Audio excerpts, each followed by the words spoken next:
It was like an abducted child being returned to its home, except that this child had paid her own ransom, and that ransom was the finished draft of His Silent Kisses. For the slower readers amongst us, who are nonetheless entitled to a place in this seminar on account of some recently passed legislation, the child in this particularly potent metaphor is Molly.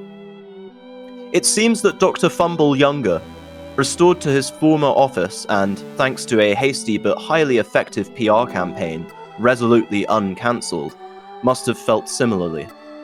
He had always had a soft spot for Molly, a girl whom he had always been able to treat as nothing more than a student, pure and simple. This soft spot was doubtless enlarged, although not so much as to extend into any erogenous zones, by her loyalty to him in spite of those pesky allegations. A loyalty formed in light of the innocence of their former pedagogical, not what it sounds like, slower students, relationship.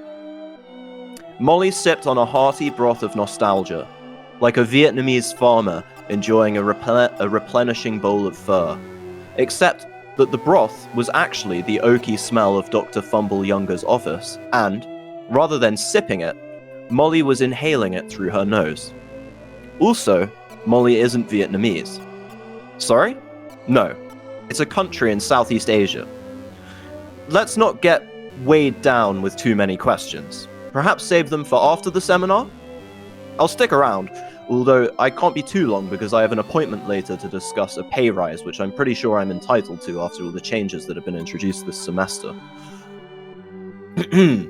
A lengthy discussion unraveled between these two scholastics of postmodernity, full of literary allusions and rich dialogue on various fascinating writers that need not be repeated here.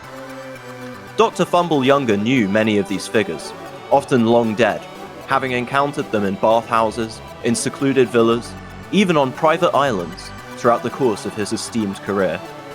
He was a man so well-versed in academic prose, well-prosed, you could say, that he literally uttered APA citations out loud as he spoke, rattling them off right down to the page number. It was one such citation that was to make this the proudest and most exciting day of Molly's life. "I've come to ask," spoke Molly, "if you'd be able to help out with the publication of my novel, the draft of which I have here." The professor didn't cast so much as a glance on the manuscript, but maintained his intense gaze into Molly's eyes, a twinkle twinkling at her as he responded. "This novel you refer to wouldn't by any chance be McWine M 2020X, His Silent Kisses, Coxford, United Kingdom, Heron, would it?" "What do you mean? It hasn't been published yet." "Oh, little Molly, I've had a word with a former lover who works over at Heron, and they're very impressed with your manuscript." "But I haven't sent it to anyone." "Oh, sweet innocent little Molly. I can access any file on the laptops of my former students. I knew it would be a masterpiece the moment I saw you, hard at work, as I gazed with infinite curiosity down the barrel of your webcam, each bead of sweat, each tear, glistening in glorious 4K.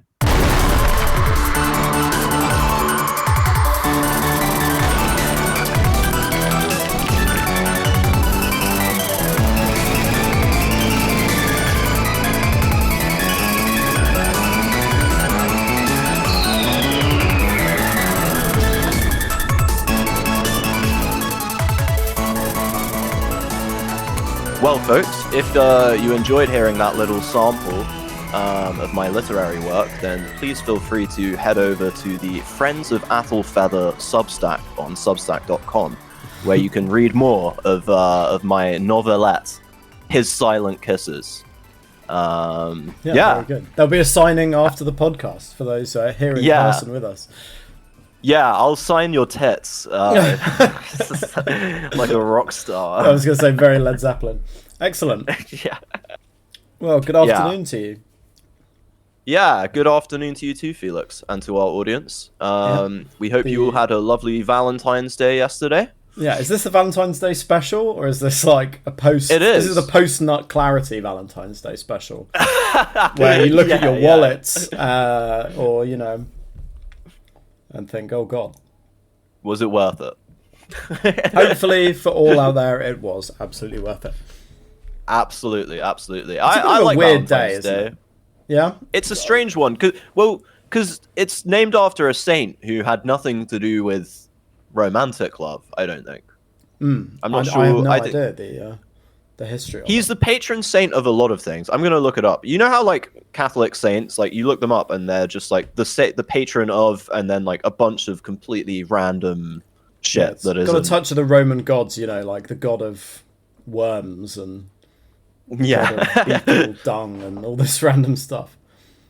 Yeah, patron saint of Terni, which is a place in Italy, I imagine. Right.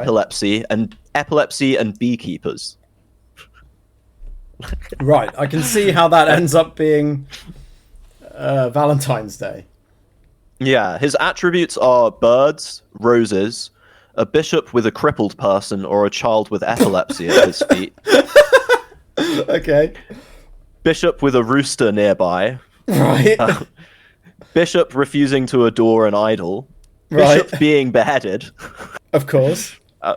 Priest bearing a sword. That's pretty sick. That's cool. Priest holding a son, and priest giving sight to a blind girl. Well, what says I love you like priest near an epileptic child at his feet? Yeah. Beautiful. Yeah. So that's who you should pray to if you keep getting seizures. It's one of those. It's got the touch of the like old fella down the pub holiday. It's like, oh, I suppose I better give the wife a day, or I'll treat her nice. Isn't it? It's like I don't find it to be that special. Is that your kind of explanation of how Valentine's Day started? I just I feel like shouldn't you tell your significant other that you love them all the time? Like why? What? Yeah. Do you not just have a nice time more often than So I mean, what's the point in Christmas? We should be loving Jesus every day and celebrating his birth every day, shouldn't we? Yeah. that is the argument of like a 5-year-old child who wants loads of presents. A particularly wise 5-year-old who's really a theologically minded child. Yeah. But mother, I should have presents every day. Think about Jesus. God is great. God is good. Well, I think what really happened with Valentine's Day is these priests were like, look, it's the day of Saint Valentine, so here's what's going to happen, guys. You are going to go off with your wife and, and show her how much you love her and all that stuff. And then you can leave your epileptic boy to me. With me, and I'll treat him as a Catholic priest. I'll look after him. Yeah. Or some old... what was the other one? An old person with a cane? Yeah, like a crippled person or something. Yeah, you can leave your cripples with me. I'll look after them. Yeah, that's very kind of Jimmy Savile coded. Yeah, they can't defend Who was themselves. a Roman Catholic. Yeah, creepy guy. It's kind of the ideal religion for that thing, because it's all about keeping tabs, isn't it? It's like... Yeah, it's all IOUs. Offset. Yeah, it's very contractual. There's that thing about how he had his fingers crossed when he died. Yeah, I think we actually talked about that on the pod before. Were we actually on the podcast? Oh, no. Maybe. That is so funny, though. What episode are we on now? 15? 15, yeah. 15. Is it? Or is it... It is, because last time was 14, wasn't it? Last was 14, started smoking and drinking, being promiscuous. I remember lamenting because it would have been perfect for today, because obviously Valentine's Day special on the 14th. That would have been perfect. I think where we're at now, it's somewhat relevant, but I think she's going through a breakup now. Her first breakup with her douchebag boyfriend who rides a motorbike. Yeah. Oh, right, yeah. They've broken up, and he's gone to be looked after by Saint Valentine. Yeah. Also the name of a British Second World War tank. So for all my gamers out there, could have built your girlfriend a Valentine Airfix model. Yeah, I was half thinking about doing that, and then I thought maybe not. Yeah, that's just about you at that point. Yeah, it's just an excuse, isn't it? Yeah. Look what I made for you. Look what I made. It's a British Valentine tank. You can Is put that this really in a drawer. what class of tank was the Valentine? I think it was a light tank. A light tank. It was used in the desert a lot. We had a lot of light tanks, didn't we? We had the Whippet. Yeah, I think that was an armoured car. Oh, was it? Apparently, technically, it's an infantry tank, but that's like all That's every British tank. tanks.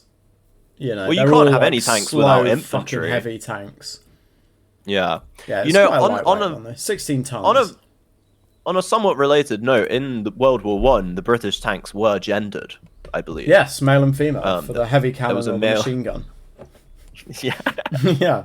It's so funny. Like, I don't know. British military history is like, it's like the French tank in World War One was like the Renault FT, pretty normal. That sounds like a tank, right? And before that, they had the Saint Chamond, the really long one. That was the one that in All Quiet on the Western Front just like runs over a German guy. That part is horrible. Yeah, but like, and then German tank names are all like in World War Two they didn't really have tanks in World War One, but in World War Two it's all like names of big cats and stuff. Which is a great naming convention. It's very cool. Panther, But like tiger, the British Bengal tiger, so good. But the British tank in World War One was called. The first one was called Big Willie. And it's like, come and have a look at my chopper, hun. Yeah. Check out my new weapon, you Bosch. You know how they communicated in the original tanks in World War One? Didn't they just have like with HQ? Telephone? Oh, with HQ pigeons, I guess. Yeah, it was carrier pigeons. They'd have like a cage full of pigeons in the tank and a little hole you could open up to throw the pigeon out. And it did actually work sometimes. But so like I remember reading about like the first time the tanks were deployed on the Somme. I remember reading some of the letters that had got back to the front line. Yeah. And oh my god, man, they're horrible. It's like some guy saying like, because I think the crew was about 8 men or something. It was a really big loads crew. Of them. And he's like, all 7 of the other guys are dead. I'm bleeding out. We're completely surrounded by Germans. Please send help. It's like really fucked up. Well, I know temperatures inside those tanks because the engine. It was just like it was almost like it was a land battleship, wasn't it? I mean, like, yeah, because the engine was just inside exposed. The early ones had no exhausts, so all the fumes would just build up inside the tank, and the temperatures would get up to something like 50 degrees or 60 degrees Celsius inside the tank. I mean, it's bad enough to be a person, but imagine being a dove, a pigeon, inside this tank. Some British fellas shoved you in this metal box. And over about 14 minutes, it's just suddenly like the temperature has gotten insanely hot. I'd just die if I was a bird. Be like, do you think on Christmas Day, all the British pigeons and French pigeons flew over to see the German pigeons? And they all like talked about their girlfriends back home and exchanged photographs. Their beautiful white doves. Yeah. Yeah. And had a game of football. Yeah. I love comparing. I think we might have talked about this a bit on the last podcast or something, or maybe it wasn't when we were recording. But I love comparing like the way veterans from the different wars speak. About because you get like you were saying, the Vietnam veterans. They're all they have this horrible sense of shame. Like they're very like traumatized by it and by realizing that they weren't doing any good in the world. And like they didn't really want to be there, and the Vietnamese people didn't want them to be there, and they've been like lied to. And then the World War II veterans, they're a lot more like triumphant. They're like we were heroes. We did the right thing. We lost a lot of. It was guys, horrible, but we had to be there. Yeah, and then the World War I veterans. This is the bit I wanted to talk about. They're just completely broken to the point where like.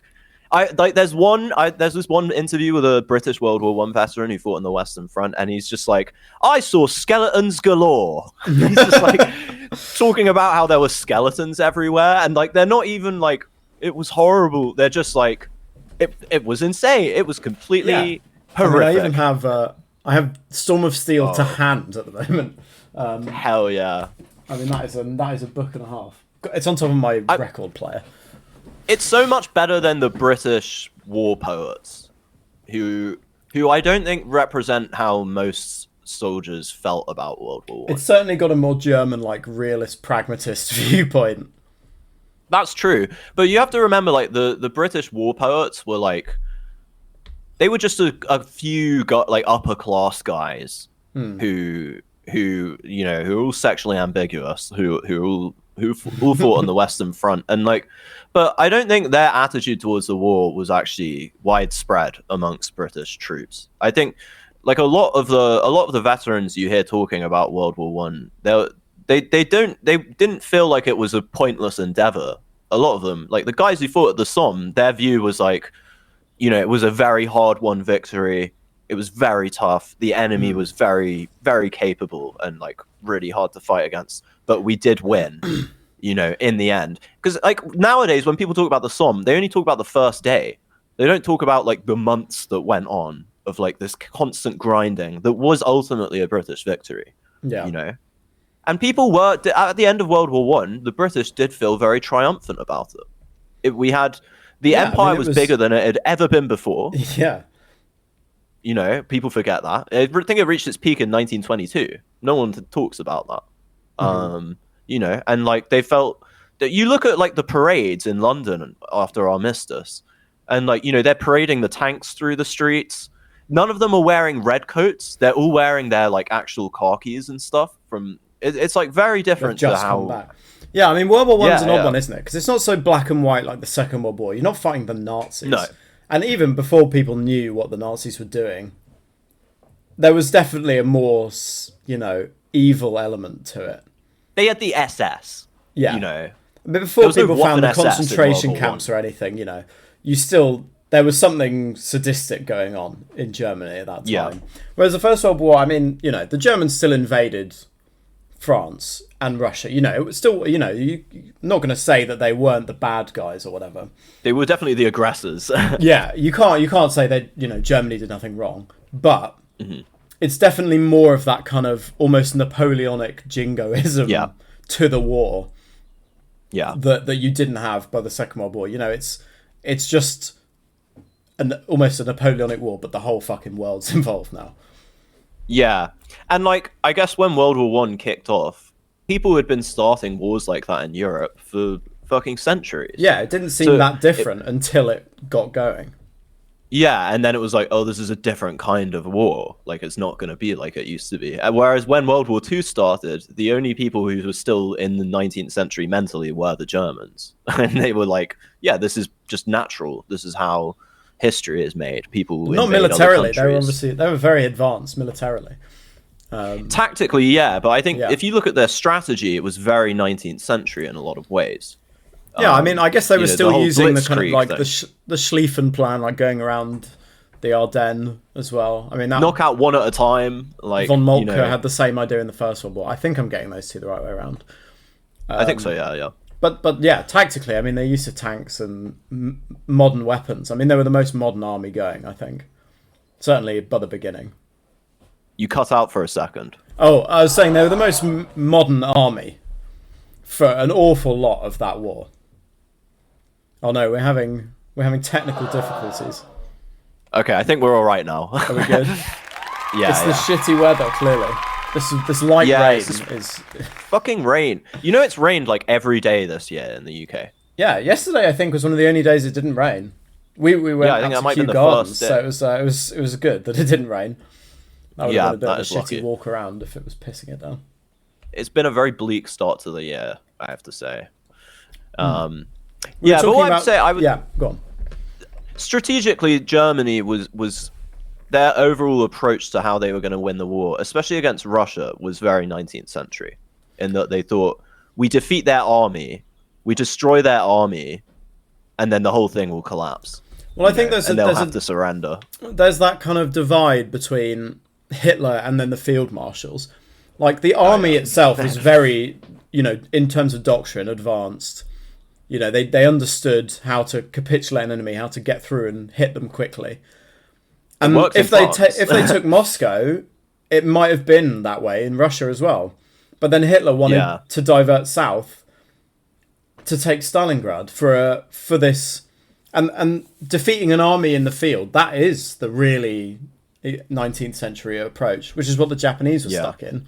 You know, they wanted a definitive victory, the knockout blow to the American fleet that would win the war. The Japanese were definitely the most old-fashioned out of all of them, which was fine. I mean, when you're fighting the Chinese, who have nothing. The Chinese who had like 20 men in a squad and one of them had a gun. You know, then it's the rest fine. have those swords. if that, half of them didn't even have anything. When you're fighting that many men who just have nothing, you can just crumple them. But then when the Americans turn up, the Chinese did all have kung fu, and I think that is probably why the Japanese lost. They had their cultivators who'd been sat in the mountains, channeling their meridians, and they came down with their thousand way martial arts from the manuals. They had Tai Chi. Yeah, they came down riding dragons and throwing magical swords. Yeah, that's what Mao would have you believe. The Maoists were in the mountains studying ancient martial art techniques. They were all like in a rebirth that had allowed them to achieve godhood. That's the thing about Mao that I've read a lot about Mao and that period of Chinese history, the Civil War and stuff. And like, it's very interesting. The guy was a Marxist, Leninist, very influenced by Stalin. But when you look at when you really get down to it, into what he believed in, it is basically just like Taoist yellow turban rebellion kind of it's all just his reference points are Chinese history. It's like and it was the idea was like China naturally should be leading the world. You know, Marxism is just the way that will return. Yeah, it's a tool. You know? And like his whole concept of rebellion of revolution in China, like it's not really anything like what Marx had envisioned at all, because it was an agrarian peasant rebellion. Like that's the main way that Maoism differs from other kinds of Marxism, is that it's all about agrarian revolution or agrarian rebellion. And there's so many of those in Chinese history. You know, this is the thing. Chinese history is so like a rubber band, just snapping. I think their thinking is so orthodox and like retrospective, because they constantly have these like a leap forward that doesn't work, so they look back to try and find something that did work and then reinstitute that with slightly more modern characteristics. So they're like looking back but slowly moving forward, which is I think why they always end up. You know, they've been going for so long because they're just constantly looking back to find whatever worked 100 years ago. Yeah. And obviously it was so long ago, they kind of misinterpret it. And eventually one of those... It's almost like evolution, really. It's like natural selection. They just keep trying something until something works, and that becomes the next milestone. Then 100 years later, everything's fucked. So they look back again and slightly adapt it and just keep moving forward that way. It's an interesting difference between Eastern religion and Western religion. In that Eastern religion tends to be a lot more cyclical in terms of the eschatology of it. Yeah. Whereas Western religion, since like Judeo-Christian religion took over, has been much more linear. You know, there's like an upward trajectory or whatever, or a downward trajectory that then leads to an apocalypse. And then there's a final point. The Eastern religion, this is especially true of Indian religions as well, and philosophy, it's always like cyclical. It's always about, you know, the wheel of time turning. Rebirth, and samsara, and all this stuff. I mean, that's how like most Eastern religions end up. I think Christian philosophy and like most Abrahamic is a lot more concrete in the teachings as well.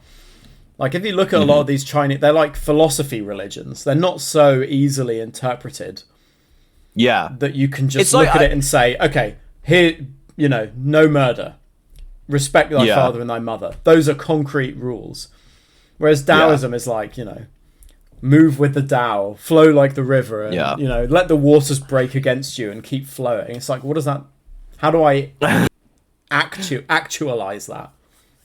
Yeah, I mean, it's the same difference within Western philosophy between, say, logical positivism or just analytic philosophy generally, and like Hegel. And Hegel's philosophy is very similar in a lot of ways to Taoism, in that the Tao is something you can't define. but that is the definition of it. Yeah. So it's definable as the indefinable. It's so just this the weird, way. like, double negative. That's what the Tao is. Yeah, but it's like the it's flow of. You can't know its essence. You can't like describe what it is. It's something. But that is what it is. Is this thing that can't be described. That is very Hegelian. You know, that's Hegel's idea of, or like if you want to go even more modern, like a more updated version of Hegelianism, you have like Lacanian psychoanalysis, which has a lot of Lacan talks a lot about the real. But the real in Lacan, it's different from reality. It's like the beyond. It's the Kantian thing in itself, basically. But you can go a step further. You can be more Hegelian about it and say, well, the thing in itself is the thing that can't be known. Like, that is its essence. Yeah. Its essence is that it has no knowable essence. So there's like a negativity within reality itself that anchors all the things that we can talk about. And if there wasn't that inherent negativity, you wouldn't be able to say about other things that they are this or that. So there's something there in Taoism, but it is weird. It's annoying in a sense, because when we try and talk about Chinese religion / philosophy in our language, like, we don't really have the language for it. Like, it's not really a philosophy, and it's not really a religion either. They've just developed a very different culture. Yeah, so check out our special episodes coming up in Chinese. That will be very exciting. We will learn Mandarin and do some special episodes in Chinese. So look forward to that. We need some Chinese guests. We do. We need some guests. We should look at some guests at some point. We should get Falun Gong people on. You know that Falun Gong? You know what that is? No. The name rings a bell. I'm sure we've spoken about this before, but... It's a bit like the Taiping stuff, but it's an ongoing thing in China. It's like a weird kind of cult. It's like it's about, I think it might be influenced by Christianity. I don't really know, but it's one of these weird kind of cult type things that has like a physical component to it, like kind of exercises and stuff, a lot of meditation and things. You might have had adverts actually for it's like a Cantonese theatre performance. Yeah. The dance thing. Yeah, that's actually run by Falun Gong, who are a cult. Right. Like, it's really... They advertise really heavily, but that is a cult running. I see them on the London Underground. They do like shows in London. It's like Chinese traditional dance stuff. Yeah, but it's actually like it's anti-PRC. They're very anti-PRC because they've been persecuted by the PRC. So their whole thing is like, this is real Chinese culture before it got destroyed by the Cultural Revolution, by Mao and the Communist Party. So they've been repressed very heavily within China, but they do this theater production thing where they go on tour, and it's like, and if you look at like reviews online, people would say like, I went there to watch this theater thing, then it turned out it was like this weird cult. They're really good at cults. Yeah, definitely. It's always a trip when you go through certain underground stations in central London and like all the adverts are in Chinese for like renting houses, renting flats in London. It's all in Chinese. I think Chinatown's my favourite part of London. Like Soho, that's my favourite part of London for sure. Leicester Square, you get such good food there. Particularly going through that area of Chinatown outside Leicester Square. It's so cool. Really good pubs. You got Waxy O'Connor's. You can get a good Guinness there. You got the Prince Charles Cinema. That was probably my favourite cinema in London when I was living there. I saw a few David Lynch films there. Yeah, we went to see Parasite there. That's when I asked the woman. Yeah. My mind got completely fucked up, right? And I asked the woman for a medium Beppis. I meant to say Pepsi, but the brain rot was clearly so high that I asked her for a Beppis, and she gave me the dirtiest look I've ever seen. And my girlfriend was just like, "Are you retarded?" No, she had no idea. She was like, "Are you okay?" I was like, "Sorry, I mean Pepsi. Can I have a Pepsi, please, and a medium popcorn or whatever." That is so funny, man. You asked for a Beppis at the cinema. It wasn't good. That's funny as shit. We should talk some more about these dreams, about like weird abstract nightmares we've had. Right. Well, I had a dream a few days ago. As everyone who heard the last episode of the podcast will know, I've been a bit unwell. I had a pretty rough cold, And I always get weird dreams when I'm under the weather. So a few days ago, I had a dream. It started off, I was somewhere in America, like in a park. Not a big national park, but like a park that you would find in a city. And I was cycling. And I kept cycling around. On like a Central Park kind of vibe? Yeah. With like lanes, with bike lanes. And I was like cycling along. And I kept encountering a bear. You know, so I'd come across the bear and then I'd quickly cycle past it and, you know, it would growl at me. And then I'd turn a corner and I'd go around somewhere else. And then the bear would be there again. It started chasing me. And, but eventually I got out of the park. So that was scary. And then the bike disappeared and I was no longer in America. It all kind of transformed. And I was in London. And I was looking for Cannon Street Station. To get out of London, of course. Naturally. But actually, I was on the bike at the start of this bit, but then the hill I was on started getting steeper and steeper, so I had to discard the bike. And then the hill just kept getting steeper and steeper. I was walking up this pavement, and there were shops by the side of me, and there were tassels hanging from the shops. And it got so steep, I was like constantly, it was like impossible to walk up, almost. And I the only way I could stop myself from falling back was by hanging onto these very flimsy tassels that were hanging off the shop fronts. And the pavement was packed and everyone was trying to get to Cannon Street Station. And the people behind me were grabbing onto me to stop themselves from falling over. So I was like being dragged down and I was just constantly terrified that I was going to topple over. And no one was acknowledging that it was that steep. No one was talking about it. Everyone was acting like this was normal. And in my head, I was like, why the fuck is no one acknowledging the fact that this is like an almost 90-degree angle slope, you know, where and we could all die very easily if we just fell. Eventually, I got to the station, or I thought I did. I walked in. It's not a station. It's a school. And some 15-year-old girl with like a strong London accent just starts roasting me for not having found the station. Wow. The schoolgirl. She's like, "Well, how the fuck are you this stupid? How do you not know how to get to Cannon Street?" And I was like, do you know the way to Cannon Street? And she was like, "I'm not going to tell you, you fucking idiot." Wow. She started roasting me, and all her classmates started laughing at me. And then I walked through another door, and there was a cafe. I was in a cafe, but it was still on that slope. Like, it was still this crazy slope, even though we were inside. And, like, I sat down at a table, and, like, I was looking around me, and some of the tables were just falling. Just, like, falling off the face of the earth, seemingly. Whoa. And, like, people were falling off on their seats. And I was just stuck in a conversation with these two guys who were, like, identical twins, who were asking me where I was trying to get to. And I was like, I'm trying to get to Cannon Street Station. They were like, oh, so are we. But, you know, we're just going to have to sit here and hang out instead because none of us can find it.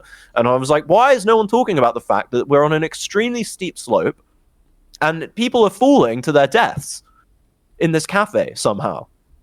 And then I woke up. Yeah. That was my dream. Do you think dreams have meaning? I think they definitely do. I mean, I think Freud got a lot of shit wrong, especially in particulars.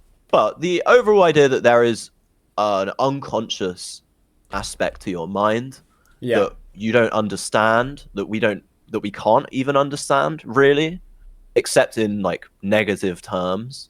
We don't know how it's structured exactly. I think that's true, and I do think like dreams can have a meaning that is not superficially obvious within the dream. Yeah. So, for example, that dream was very obviously about me feeling like I'm at odds with the world. Like it's very, and that is you're in America, which is an unfamiliar place. There's a bear, a random creature's that out to get you. Yeah, and your only hope of getting away is a bike, of all things. Yeah, so and no one is acknowledging, but you can't. Yeah, no one's acknowledging the bear. No one's acknowledging how steep the hill is. And those are two recurring things I've had in dreams. I've had a lot of dreams where I'm being attacked by some kind of grisly animal. It's often not clear what kind of animal it was. This bear wasn't one of the worst ones of those, because it was a bear, and it was quite a cute bear. It was quite dog-like. It actually started doing a wolf howl at one point. So it was quite an endearing bear, but I still didn't want to get too close to it, obviously. No. But the steep slope thing, I've had that before. I've had a lot of dreams where I'm like at a table eating dinner or having a drink with a group of people, but it's on a ridiculously steep slope, and like things are falling, and it's this feeling of precarity. You know, everything feels precarious. Yeah, like it's about to and I fall. think Yeah, and I think it's just about this feeling of being maybe overwhelmed. Yeah, I think it's tied in with the fact that I'm trying to get a job at the moment, and it's been quite tough. You know, as anyone who's job hunting in the UK right now knows, especially if you're like in your 20s, it's a pretty rough job market at the moment. It's not easy. You have to put a shit ton of effort in, and the results are Mediocre typically at best. nothing. Yeah, you normally just don't hear back from anyone. So it's that feeling of being at odds with the world, I think. That's how I would interpret it. For me, my stress dreams are always about my teeth falling out. I know I've had a stress dream because, like, at some point, for some reason, my teeth will just disintegrate. And I'll be, like, chewing and they'll just fall out of my mouth. It's really weird. Yeah. But my I wouldn't say it's like a recurring nightmare. But, like, it's always this... You know when you go on a roller coaster and your stomach drops? Yeah. I feel that very viscerally, and then I'm just in this tiny I feel really small, and there's just these massive incomprehensible shapes around me, and that's the one that always gets me. I don't find it as terrifying now as I did when I was a kid, but I used to get it a lot, and you'd just be looking up and these massive shapes would just be moving around. I had very similar dreams like that when I was a kid. One of the earliest nightmares I remember having, possibly the worst nightmare I've ever had in my life, was when I must have been like 3 or 4 years old, very young, and it was so bad. My mother actually came to wake me up because she could hear me like crying in my sleep, I guess. God. But the dream was about gears, lots of big gears. Massive gears. Yeah, that's similar to mine. That's very similar. Mechanical structure, you know, but very abstract, like you say about your dreams. Very abstract and geometrical. And the dream was this. I still remember this, like over 2 decades later. It was these gears moving and this painful feeling coming from them. And this bright color. And a voice, like not a voice that I could hear, but like an emotion I could feel coming that wasn't coming from myself, and it was someone saying something like they were like emotion. Their emotion was an emotion of apology, and it was almost like someone dying, and at the same time not acknowledging that they were dying and saying we can be friends. That's fucking weird. It's really horrible. And I remember and the dream, it turned from like these gears into a train. It was like being on a train, and I was looking outside, and the train was going so horribly fast that there was no discernible shapes outside. It was just this blur. It was just a horrible blur of like bright pink. You know the painting The Scream? Yeah. You know the colors behind the screaming face? This like horrible pink, red kind of color. It was like that kind of color. And then I remember leaving this abstract train, and there was like a blue, like a puddle like blue form on the ground, and it was apologizing to me. But it was in agony whilst it was apologizing. That's really weird. It was horrible. I don't know how to interpret that. Yeah. I don't know. I think there's an element of... It's almost like misunderstanding something. I think kids are very afraid of that. Because we're very... Obviously, humans are like rational. That what makes us human is our understanding of things. And I think as a kid, because you're learning so much so quickly, the fear of misunderstanding, I think that's why the shapes fucked me up. Is because I just don't understand. It's so abstract and weird. And I couldn't understand why. And they were so huge and incomprehensible to my mind that I was scared. I was like, why am I here? What's going on? And that's what scared me.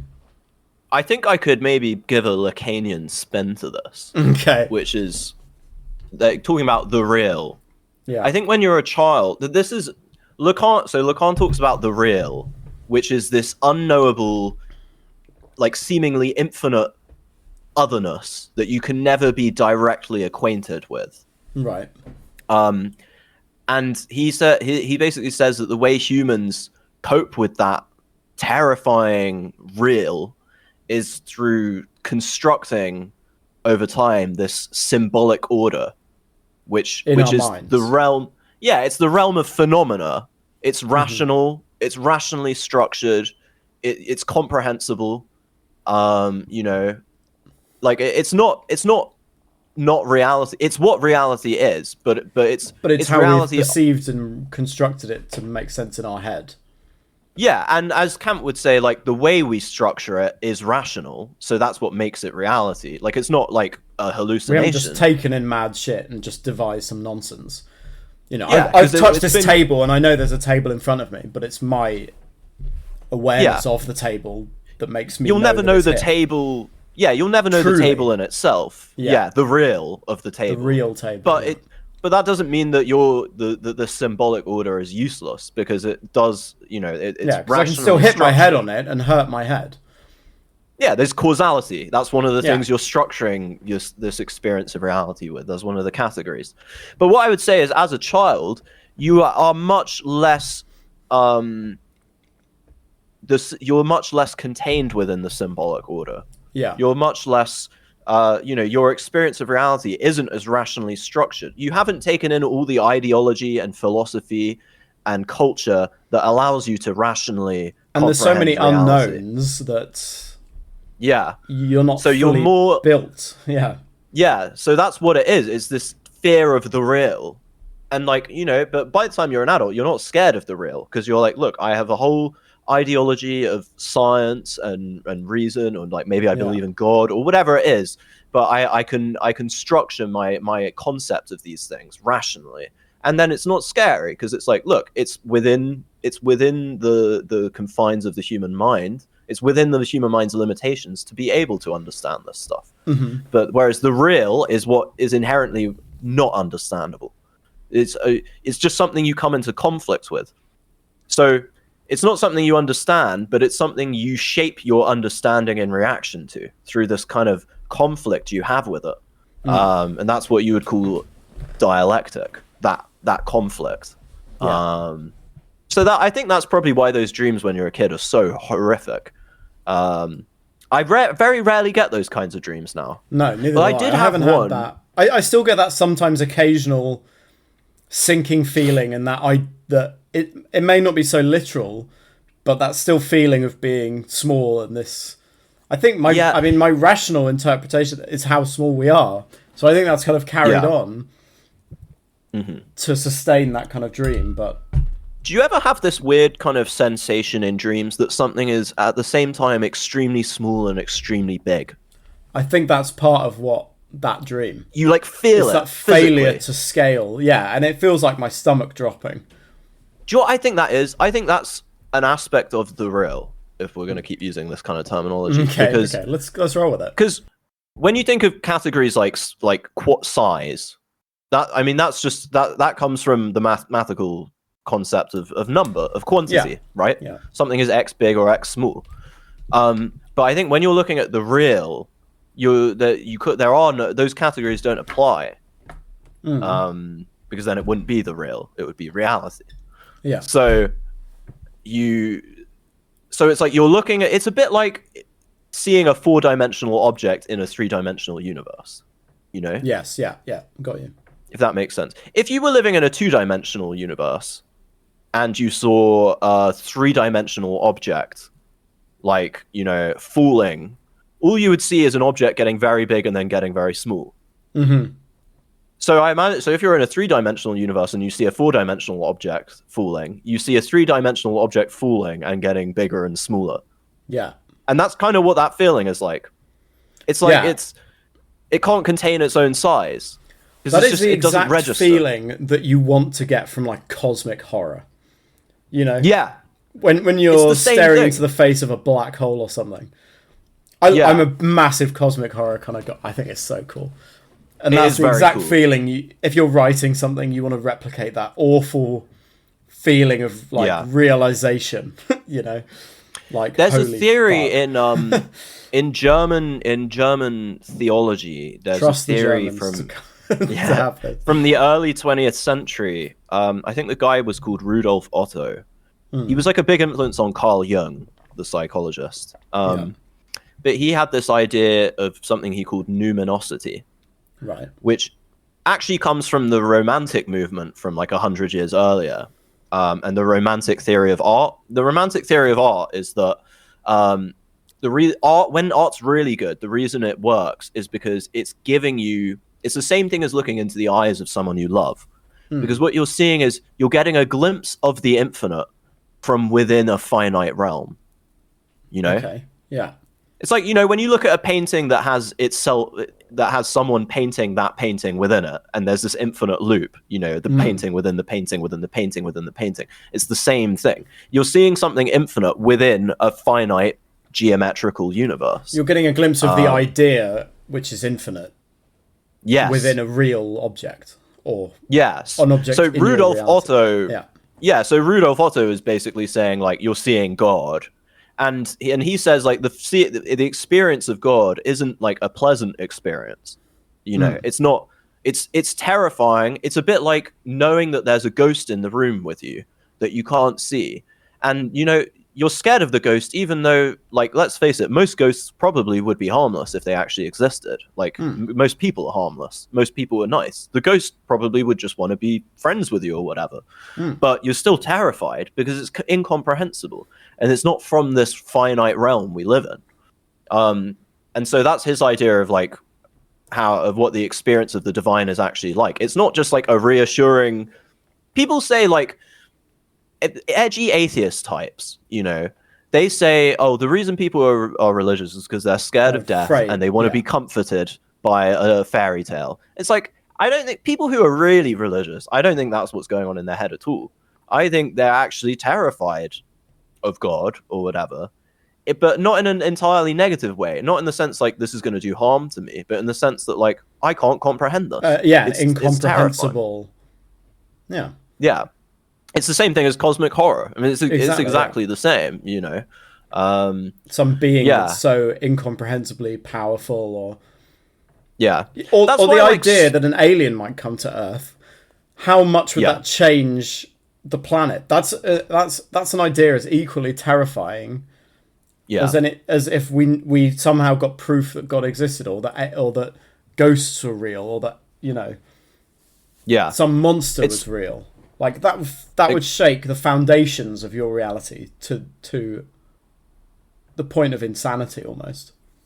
Yeah, the people on r/UFOs call it ontological shock.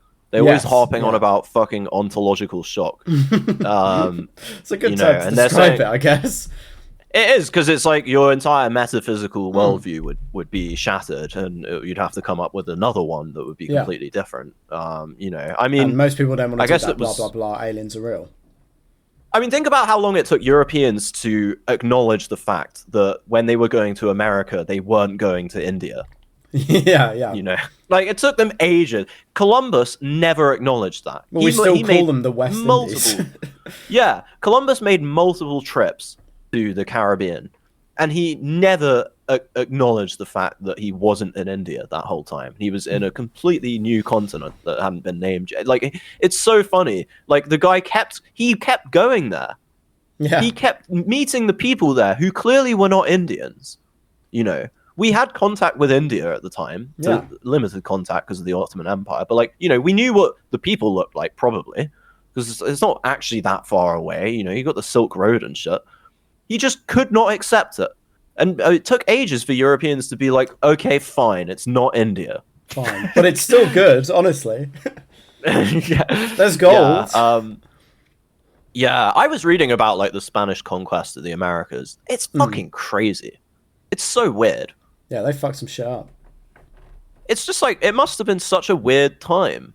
Like, I don't know. It's also crazy how much of the Americas they conquered. Yeah. New So Spain much of was what's enormous. now, It's like yeah, South so much America, of what's now Mexico, the US, Central America, the US, yeah.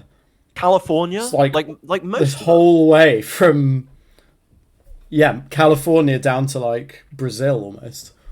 Yeah, the Spanish Empire and the Portuguese Empire were fucking huge, and Because they were like, so rich. Must have fucked their economies yeah, up. I think it probably did. I think it did. I think that's why it the fucked Spanish their, ended up being so impotent.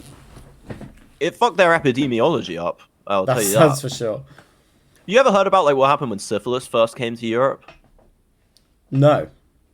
So it was like, because you know how obviously most diseases when they first appear tend to be a lot more deadly Yeah. than what they later evolve into, because it's like counterproductive to be that To deadly. kill everyone. So when syphilis first arrived in Europe, it came over from South America or Central America, I can't remember where, but it was a much worse disease, and it would basically make your limbs fall off. Oh, Jesus. Like, you'd get it, and then within a few days, you would lose like your arm, and then you would just die. Like, it was brutal. It was such a bad disease. It was so bad it couldn't spread that much at first. Of course, yeah. So, but it was a really severe fucking disease. At one point, a third of Europe had syphilis. This was later, after it had become less deadly. But I think like by the 18th later in life, century. though. I mean, you go mad. Yeah, it eats away at your fucking brain. Yeah, not good. And they had no way of treating it other than just like actual charlatanry from fucking doctors. This makes for an excellent segue into some of the news, because I don't know if you've heard, but there is a huge outbreak of measles in North London, in Enfield, which is where I spent a lot of my youth. So these are because they didn't get vaccinated. I think so, yes. The virus is exploiting low levels of MMR vaccinations in the capital. Yeah, people just stopped getting those vaccines, didn't they? Because they were like, well, no one has it anymore. There was MMR was no also one of the ones that people said was the autism one. Right. So my mum didn't. I didn't get vaccinated for MMR until a lot later. That's true of me as well. My mum yeah. had the same thing. She was also scared of me getting autism. Ironic, given how I actually turned out in the end. Yeah. So Hackney is the lowest area of MMR vaccinations in London, with only 60% of kids have had the vaccine. What does measles do? Does it fuck up your skin? Gives you really bad spots on the skin. It makes you feel very unwell. It makes you very sensitive to light. I think it can be deadly. Oh, it's like a vampire thing, though. That's pretty cool. Does it make you hiss when you see the light? You're like, I think so. Yeah, long-term complications. I think you know how I think chickenpox is one of the ones as well. It can like get into your lungs and scar your lungs. Yeah. Chickenpox really fucks you up. So that's probably it. Did you have chickenpox when you were younger? I don't think I did. No. Oh no. I had a weird thing called scarlatina, which is like a less harmful version of scarlet fever, I think. So I had like a rash. I was like red all over and shit. I had that. I had like weird diseases when I was a kid. I nearly died when I was 4 or 5. I had to spend like, I think a couple weeks in the hospital. And I remember overhearing the doctors talking about me and like how low my chance of survival was. Oh my God. And then I remember asking my mum, like, am I going to die? I was like 5 years old. She was like, but yeah, they had game cubes in the hospital, which was pretty sick. And I remember eventually when it was dying down, they shifted me to a ward with other children, and there was some boy who was like a couple years older, and he just had his whole fucking PlayStation 2 brought in and That's a TV so set up right by his bed, and I thought like, this is the coolest kid ever. And he was like so confident. I just remember him just like, I don't know, he just seemed sick. He was like, he'd had this awesome setup, literally, and he was like, and socially sick. yeah, he was so cool. And he was just like really cocky and was just bragging about how many games he could play and all that shit. And I remember they had on the TV, they were playing I don't know what channel they had on, but it was like there was just this endless reruns of this show that was Sonic the Hedgehog, but it wasn't the main series. It was a spin-off show where Sonic and all the other main characters are in a band and they all play music. They've all got like guitars. Okay. So like Sonic's like on guitar and vocals, and like Knuckles is like on bass or whatever. And who's the twink? What's he Tails. called? Tails the twink. Yeah, he's Tails like the twink. He's on keyboards probably. Yeah, absolutely. That was a really weird show because it was like just two things smashed together. No, I can't have been very successful. It was a fucking dumb idea. I had chickenpox. That made me feel very unwell, and then my mum caught it from me as well. So my mum got sick at the same time. It's good to get it though. Cool disease it stops you getting shingles when you're older, I think. That's good because shingles is fucking rough. You do not want to get shingles. Yeah. And chickenpox also, it's one of those like very French aristocrat. It's very kind of ancien regime kind of diseases to get. You know, I mean, people take their kids to like chickenpox parties to get them all sick. I've heard of that. Yeah, that is pretty cool. I'm not sure if some of these marks on my face are from chickenpox. To be honest, I've got a couple of. Do you think these ones it's like are a just Mozart from acne kind of situation? Yeah, I had some really bad scars from acne, but just say it was syphilis. Yeah, it's my syphilis scars. My black spots. Start wearing. Yeah. Start wearing the black. Start wearing like little hearts on your face. And get a powdered wig. You know, those paint your face white with arsenic or whatever. Yeah, you know those spots, when girls have like spots, and they put the little star stickers over them. Yeah, that is just the modern acne patch, and the modern like syphilis spot. Yeah, it's always like queer girls who are wearing those. I feel like it's always the same kind of girls who like paint on freckles onto their face. Yeah, it's like that kind of girl. They normally work in the public sector, I think. Of course. Yeah, like you don't want people to know you've got spots, but you're wearing a really obvious "I've got a spot" patch. Yeah, I rate it though. I think it looks better than having the spot out, I guess. Yeah. And it makes you seem kind of fun, like a fun person, quirky. Maybe. It's extremely quirky and wholesome. There's not been much else in the news really. No. There's. I mean, did you watch the U.S. Attorney General? I think this was like earlier Pam on Bondi. this week. Is it Pam Bondi? Pam Bondi answering those questions. Yeah. You know, she's like 60 years old. What? She's like in her 60s. I'm pretty sure. No way. Oh my god, she's 60. Yeah. What the fuck? She does not look like she's 60 years old. Jesus Christ. I know, right? I was stunned when I heard that. I was like, you know what? Credit where it's due. Yeah. Goddamn Pam. Something is working. She's looking good for 60. I'll give her that. She gives off heavy like Cougar vibes, I feel like. Yeah. She would be lapping up twinks at some bar. Like just forcing them into sex. Well, that's not like given that she's protecting Donald Trump. That's true. From these awful fucking Epstein accusations. Questions. Yeah. But she was being such a bitch in that. Yes. I mean, if I was gay, I would say she was 100% serving cunt in that hearing.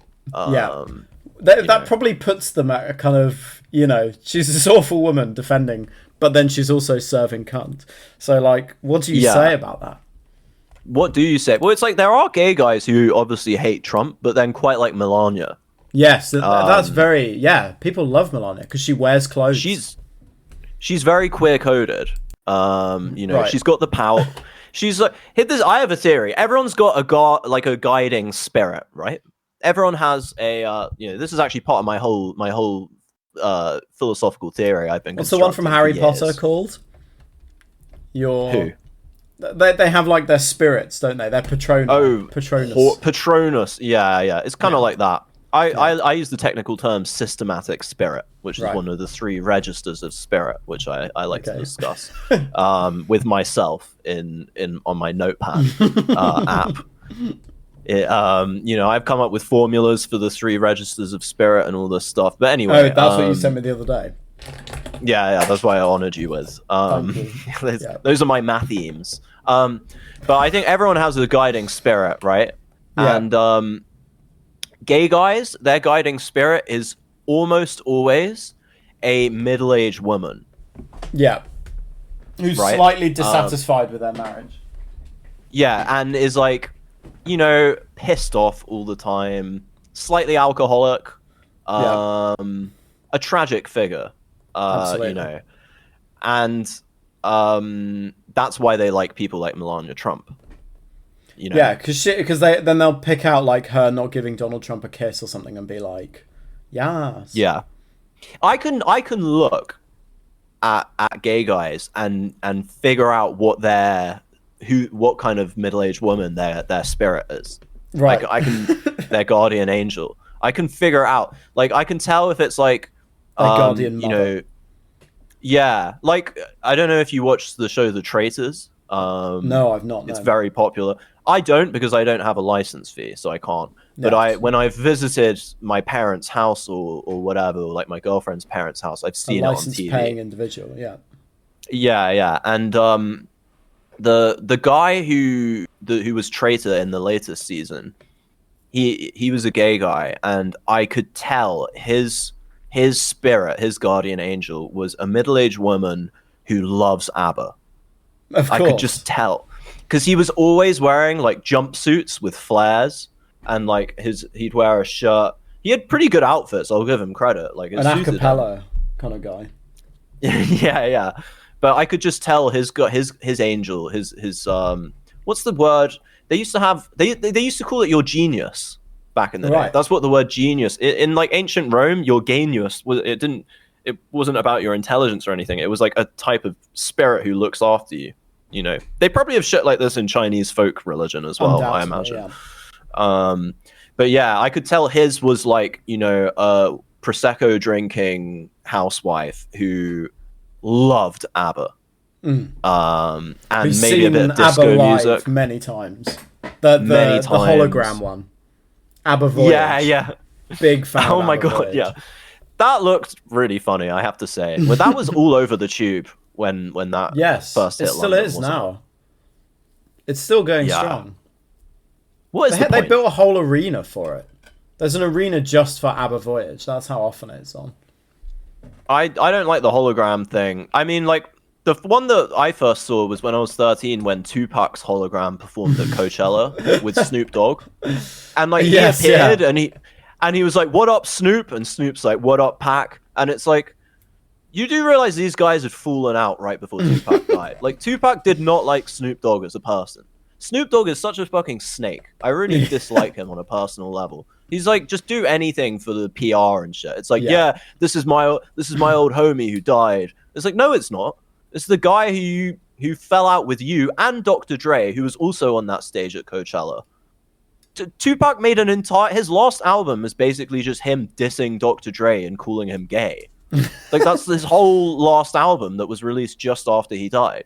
So for those two guys to be on the stage and be like, yeah, this is like meeting the ghost of our dead homie. It's like, shut the fuck up. Yeah, there are rappers still alive who actually were good friends with Tupac until he died. But they probably wouldn't. But they weren't invited. Yeah, and they probably wouldn't be comfortable with some fake. No, it's like when weird. Kanye West had that hologram of Kim's dad saying how great he was. Do you know what that reminded me of? You met the finest man ever. You know that Nathan For You episode where he has the dog heaven thing for the kids? Yeah. He's like, it's like he like creates a cartoon of like their dead dog in heaven talking to them, saying like everything's fine now, but he could only find like a Chinese guy to do the voiceover, so like the Labrador with like a really strong Chinese accent, like telling him like everything's okay. Nathan For You is so good. Yeah, that was a great show. Yeah. Well, any conclusory remarks? I'd just say, like, once again, I'll shamelessly plug my literary career. I'm getting back into writing. I'm getting back into Substacking. I will not be engaging with anyone on Substack Notes because I'm pretty sure I got shadow banned for doing that. For just trolling people on Substack, and it just massively hindered my visibility, so I will not be doing that again. Yeah. What was the thing? I remember the thing I think got me like shadow banned on Substack was I posted a note. Notes is like the Substack Twitter, basically. It's just the same as Twitter, but it's on Substack. And I posted a note saying something like, if I could go back in time, I wouldn't go back in time and kill anyone. I would go back in time and vote. Yes, I remember that one. Some fucking American guy got really pissed off. I can't remember what he said, but like, he was like, "You need to read history," and I was like, "Well, maybe if I had a time machine, I could go back in time and then tell my teacher at school to teach me about history." And then he was like, "That's beyond retarded." And then I was like, and then I said like, I was like, "Story of my life." The rage baiting on Substack is probably so easy.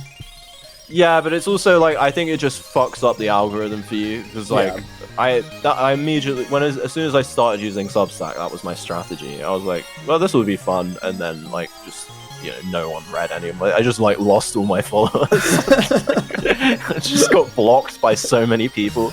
People just didn't understand. Tortured artist.